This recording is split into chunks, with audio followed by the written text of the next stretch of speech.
ये है ट्रॉमलिन आइलैंड, जिसको आइल ऑफ सैंड यानी रेत का टुकड़ा भी बोला जाता था। और ये कहानी है उन 160 लोगों की जो 15 साल तक इस रेत के टुकड़े पर जिंदा रहे। 1761 में 160 लोग जिनको कैदी बनाया गया था, उनको इस छोटे से रेत के जजीरे पर बगैर किसी साजो सामान और खाने पीने की चीजों के छोड़ दिया गया था, जो 15 साल तक जिंदगी और मौत से लड़ते रहे। और फिर कैसे ये लोग इस 1 स्क्वायर किलोमीटर की जगह पर इतनी देर जिंदा रहे, जिसमें हाईएस्ट पॉइंट सिर्फ 23 फीट का था। ना इस पर कोई दरख्त था, ना जानवर, हर तरफ सिर्फ रेत ही रेत और कुछ 1-2 फुट ऊंची झाड़ियां थी। और पता होने के बावजूद इनको क्यों बचाया नहीं गया, चलिए जानते हैं इस वीडियो में। जुलाई 31, 1761 को रात के वक्त जॉन डे ला फार्क 2 नक्शों को बार बार देख रहा था। इस वक्त ये एक फ्रेंच शिप का कैप्टन था जिसका नाम ल्यूटील था, और इंडियन ओशन के 2 अलग अलग मैप्स देखकर उसको बिल्कुल समझ नहीं आ रहा था कि किस मैप को फॉलो करे। कैप्टन मेडागास्कर के ईस्ट कोस्ट से रात के अंधेरे में निकलता है और 20 नॉट्स यानी 37 किलोमीटर पर आवर की स्पीड से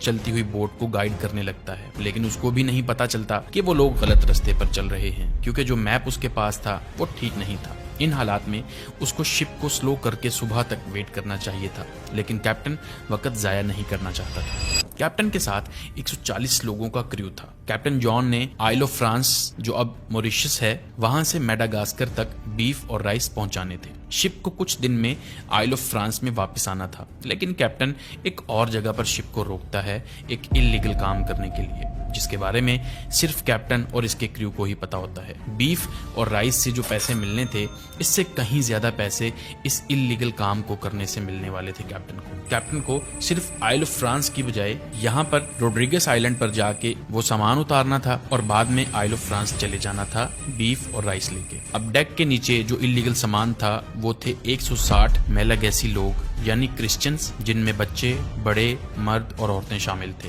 और ये लोग मेडागास्कर के मुकामी लोग थे। इनको कैदी बना के रोड्रिगस आइलैंड पर पहुंचाना था, और इस काम के पैसे कई गुना थे उन पैसों से जो मिलने वाले थे बीफ और राइस के काम से। जैसे ही मेलागैसी लोगों को ये शिप पर बिठाता है तो फौरन परेशान हो जाता है, क्योंकि इस एक्टिविटी को फ्रांस के गवर्नर की तरफ से इलीगल करार दिया गया था, और अब ये सफर बिल्कुल भी लीगल सफर नहीं रहा था। इस टेंशन में कैप्टन जॉन गलत पर गलत फैसले करता गया। जब तक ये फिगर आउट कर रहा था कि रास्ता ठीक है कि नहीं, क्रू मुसलसल शिप को चलाने में मसरूफ था। रुकना और डे लाइट का इंतजार करना तो मुमकिन ही ना था। अगर थोड़ा सब्र करके लाइट का इंतजार किया होता तो इनको पता चलता कि इनके रास्ते में एक छोटा सा आइलैंड आने वाला है। ये एक आइलैंड तो था ही नहीं, बस छोटा सा एक रीफ यानी चट्टानी हिस्सा था, जो इतना सख्त था कि शिप इसके साथ टकराते ही एक जगह से टूट गई और उसमें पानी भरने लगा। देखते ही देखते पूरी शिप पानी में डूबने लगी। कैप्टन और क्रू के सभी लोग शिप को छोड़कर पानी में तैरने लगे कि वो आइलैंड पर पहुंचकर अपनी जान बचा सकें। फिर भी 18 क्रू मेंबर्स पानी में डूब गए।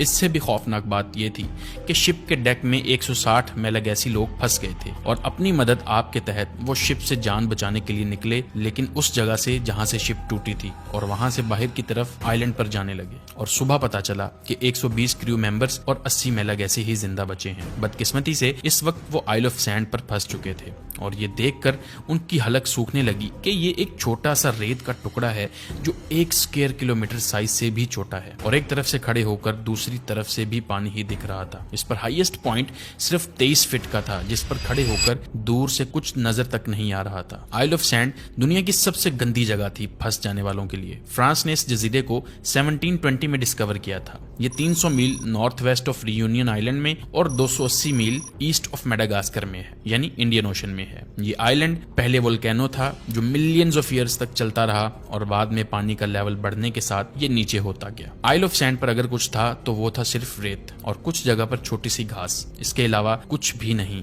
ना कोई दरख्त, ना जानवर, ना परिंदा, कोई चीज नहीं। आसपास फिश पानी में मौजूद थे, लेकिन रीफ की वजह से मछली पकड़ना भी उतना ही मुश्किल था। सिर्फ इस आइलैंड की एक अच्छी बात ये थी कि इस पर कुछ सी बर्ड्स नजर आ रहे थे और कुछ टर्टल्स। ये आइलैंड इक्वेटर के साउथ पर था, जिसकी वजह से यहाँ बहुत गर्मी रहती है, और ऊपर से ना कोई दरख्त और ना कोई सायादार जगह, जिसकी वजह से पूरा साल आइलैंड पर टेम्परेचर ज्यादा ही रहता था। सिर्फ जुलाई और अगस्त के 2 महीनों में टेम्परेचर थोड़ा सा कम होता है, बाकी के पूरा साल सूरज गर्मी उगलता है इस आइलैंड पर। साइज और कोई सहूलत ना होने की वजह से यहाँ आराम करना नामुमकिन था।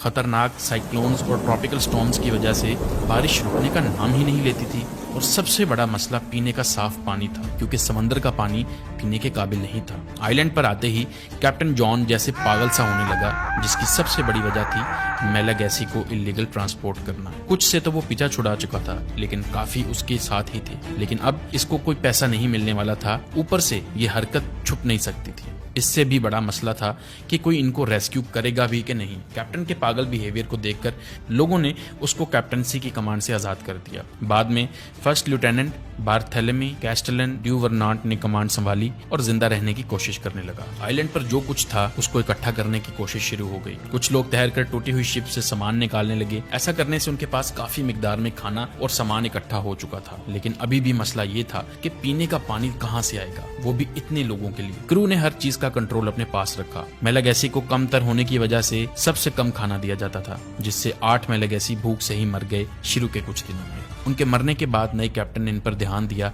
और एक कुआं खोदने का काम दिया ताकि पानी मिल सके। इसके बावजूद भी मेलागैसी लोगों को शिप क्रू की तरफ से इग्नोर किया जाने लगा। काम के वक्त सख्त से सख्त काम लिया जाता इन लोगों से, लेकिन खाने के लिए कम से कम दिया जाता था इनको। यहाँ तक कि क्रू ने मेलागैसी को अपने से अलग करके आइलैंड के दूसरे किनारे पर रहने को बोल दिया और अपने पास आने से मना कर दिया। बार्थेलेमी ने नई शिप बनाने का ऑर्डर भी दे दिया, जिसमें मेलागैसी से सबसे ज्यादा काम करवाया गया। टूटी हुई शिप के मलबे से नई शिप बनाने का काम शुरू हो गया। अनथक मेहनत के बाद आखिरकार एक नई शिप तैयार हो गई, जिसका नाम था द प्रोविडेंस। फिर 27 सितंबर को जब इन लोगों को फंसे हुए 2 महीने हो गए थे, ये आइलैंड से अपनी नई शिप पर निकल पड़ते हैं। लेकिन मेलागैसी को आइलैंड पर छोड़ दिया जाता है, ये बोलकर कि इनको रेस्क्यू करने के लिए शिप भेजी जाएगी। 4 दिन के सफर के बाद शिप मेडागास्कर वापस आ जाती है। इस सफर में शिप पर एक बीमारी फैल जाती है, जिससे काफी लोग मर जाते हैं और इनमें कैप्टन जॉन भी शामिल था। अब नए कमांडर को सारे जवाब देने थे, तो पहुंचने पर फौरन बार्थेलेमी को बुलाया जाता है और इसको बहुत बातें सुनाई जाती हैं। लेकिन वो फिर भी गवर्नर को बोलता है कि एक शिप भेजकर मेलागैसी लोगों को रेस्क्यू किया जाए। उस वक्त फ्रांस और ब्रिटेन की जंग चल रही थी कि दुनिया पर कौन राज करेगा, और एक भी शिप फालतू नहीं थी, जिसका मतलब था मेलागैसी लोगों के लिए कोई मदद नहीं आने वाली थी। प्रोविडेंस के जाने के कुछ महीनों तक मेलागैसी इस उम्मीद में थे कि कोई शिप आएगी, लेकिन ऐसा ना हो सका। आखिरकार उन्होंने उम्मीद भी छोड़ दी और इसी आइलैंड पर जिंदा रहने के तरीके ढूंढने लगे। क्योंकि यहाँ कोई नेचुरल रिसोर्स नहीं था, तो उन्होंने जमीन में ही गड्ढे करके रहना शुरू कर दिया और मर जाने वालों के लिए भी इसी तरह छोटे छोटे गड्ढे बना के उनको दफन कर देते थे। दूसरे अल्फाज में मेलागैसी कब्रों में ही रह रहे थे। ये सब लोग अपनी जिंदगी में कभी भी समंदर ना गए और ना समंदर से मछली पकड़नी आती थी, जिसकी वजह से बहुत मुश्किलात आ रही थी अपना पेट भरने में। अपने सामने जाते कछुए देखकर सोचते तो थे कि इनको खा लें, लेकिन ऐसा करना टैबू माना जाता था इनके लिए। लेकिन भूख के आगे घुटने टेकने पड़े और टर्टल्स को खाने लगे, लेकिन ये काफी नहीं था। कुछ देर लगी, लेकिन ये लोग माहिर मछेरे भी बन गए। इसके अलावा सी बर्ड्स को पकड़ना भी सीख गए। खाना पीना रिहाइश तो अरेंज हो गया था, लेकिन फिर भी लोग मरते जा रहे थे। हो सकता है कोई बीमारी या मेल न्यूट्रिशन हो, लेकिन आहिस्ता आहिस्ता लोग कम होते गए। कुछ अरसे के बाद इन लोगों ने लकड़ी का एक बेड़ा तैयार किया। 18 मेलागैसी उस पर सवार होकर आइलैंड से निकल जाते हैं, इस उम्मीद में कि कहीं जाकर वो हेल्प भेजेंगे ताकि बाकी लोगों को बचाया जा सके। बदकिस्मती से इन 18 लोगों का कोई पता न लग सका कि इनके साथ क्या हुआ। वक्त गुजरता गया, महीनों का वक्त सालों में बदल गया और ये उम्मीद भी खत्म हो गई। 3 साल के बाद ज्यादातर मेलागैसी अपनी जान गंवा चुके थे और अब सिर्फ 15 ही जिंदा रह गए थे। हैरत की बात है कि बार्थेलेमी बार बार ऑफिशियल्स को कहता रहा कि मेलागैसी को रेस्क्यू किया जाए, लेकिन गवर्नर ने बात ना मानी। लेकिन बार्थेलेमी ने गवर्नर को ही नहीं, बल्कि हर वो बंदा जो ये काम करवाने की ताकत रखता था उनको अप्रोच किया और आखिरकार 11 साल हो चुके थे मेलागैसी को फंसे हुए। 1772 में फ्रांस के मिनिस्टर ऑफ मैरीन अफेयर्स ने बार्थेलेमी की बात मान ली, लेकिन फिर भी अगले 3 साल तक कोई भी शिप ना निकल सकी। बार्थेलेमी ने जब फ्रेंच मीडिया को इन्वॉल्व किया तो रेस्क्यू मिशन शुरू किया गया और 1775 में एक शिप गई तो थी, लेकिन आइलैंड के आउटर रीफ से ही वापस आ गई। फिर 1 साल के बाद एक और अटेम्प्ट की गई और इस बार शिप दूसरे रास्ते से गई, क्योंकि रीफ की वजह से आइलैंड के पास जाना पॉसिबल ही नहीं था। और फिर एक जगह पर शिप को एंकर किया गया और क्रू ने एक छोटी बोट को नीचे उतारा और 2 लोग उसमें बैठकर आइलैंड की तरफ जाने लगे। इतने में एक तूफान आता है और बोट रीफ से टकरा के टूट जाती है।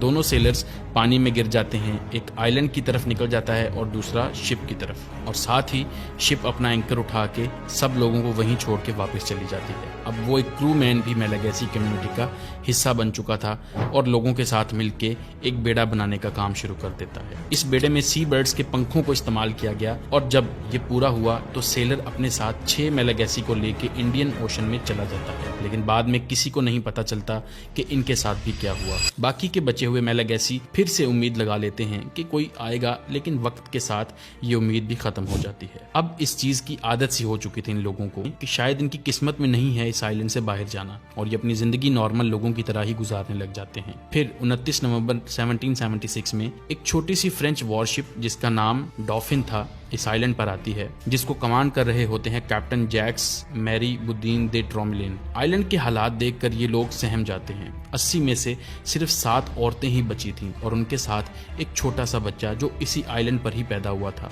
और सब लोग परिंदों के पंखों से बने कपड़े पहने हुए थे। कैप्टन जैक्स मैलागैसी की कंडीशन का सर्वे करते हैं कि ये लोग कैसे जिंदा रहे हैं, और वहाँ के हालात देखकर अपनी आंखों पर यकीन ना कर सके। यहाँ छोटी छोटी बिल्डिंग्स का झुंड था जो पत्थरों से बनाया गया था। इन लोगों ने एक ओवन बना रखा था, एक शेड जिसमें खाना स्टोर किया हुआ था, एक छोटा सा टावर भी था जहाँ से नजर रखी जाती थी। कैप्टन सब लोगों को शिप पर ले जाते हैं और इन मैलागैसी लोगों को 15 साल के बाद किसी शिप पर चढ़ना नसीब होता है। औरतों को आइल ऑफ फ्रांस में नए गवर्नर की तरफ से वेलकम किया जाता है और इनको फ्री करार दे दिया जाता है और वापस मेडागास्कर भेजने की तैयारी भी की जाती है, लेकिन ये लोग जाने से मना कर देते हैं। शायद ये अब दोबारा समुद्र में जाना ही नहीं चाहते थे या कोई और वजह थी, लेकिन गवर्नर ने इनका ये फैसला कबूल किया और इनको फ्रांस की सिटीजनशिप दे दी। बच्चा और उसकी माँ दोनों को गवर्नर के घर रख लिया गया और इनके नाम भी बदल दिए गए, लेकिन फिर हिस्ट्री में इनका कोई रिकॉर्ड नहीं था कि इनके साथ क्या हुआ। इस सक्सेसफुल मिशन की वजह से इस आइलैंड का नाम कैप्टन जैक्स के नाम से रख दिया गया, यानी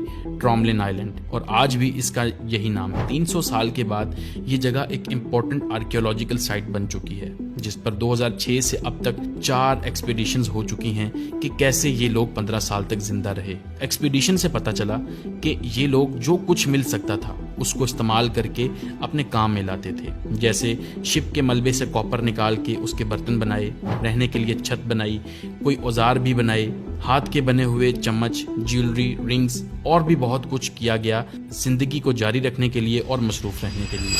इस सब के बावजूद ये लोग ऐसी जगह पर जिंदा रहे जहां जिंदा रहना एक दिन के लिए भी मुमकिन नहीं था, और ये लोग 15 साल तक यहाँ पर जिंदगी गुजारते रहे। इसी के साथ इस वीडियो का इख्तिताम करते हैं। उम्मीद है आपको ये वीडियो पसंद आई।